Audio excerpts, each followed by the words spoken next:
আসন্ন স্থানীয় সরকার নির্বাচন ঘিরে ক্রমশ ঘনীভূত হচ্ছে নানামুখী সমীকরণ। নির্বাচন বিশেষজ্ঞ ও রাষ্ট্রবিজ্ঞানীদের মতে বর্তমান প্রেক্ষাপটে এই নির্বাচন আয়োজন করা নির্বাচন কমিশনের জন্য এ যাবৎকালের সবচেয়ে বড় পরীক্ষা বলে নিউজ 24 তাদের এক সংবাদে জানাচ্ছে।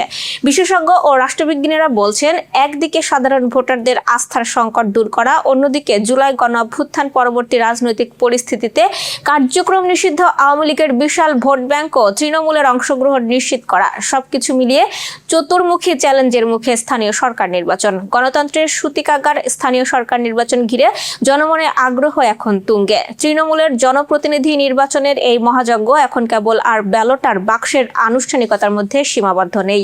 নির্বাচন বিশেষজ্ঞ রাষ্ট্রবিজ্ঞানীরা বলছেন, অতীতে নানা অভিজ্ঞতার কারণে সাধারণ ভোটারদের মধ্যে নির্বাচন প্রক্রিয়ার প্রতি যে আস্থার সংকট তৈরি হয়েছে তা কাটিয়ে ওঠাই এবারের সবচেয়ে বড় চ্যালেঞ্জ। তবে বিশ্লেষকদের মতে এবারের নির্বাচনের সবচেয়ে বড় কৌতূহল এবং চ্যালেঞ্জের জায়গা হলো ফ্যাসিস্ট দল আওয়ামী লীগের বিশাল ভোট ব্যাংক এবং তৃণমূলের নেতাকর্মীরা।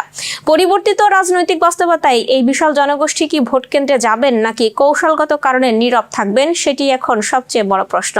স্থানীয় নির্বাচনের মাঠে প্রশাসনের ভূমিকা যেন নিরপেক্ষ থাকে, এমন পরামর্শ দিচ্ছেন বিশেষজ্ঞরা।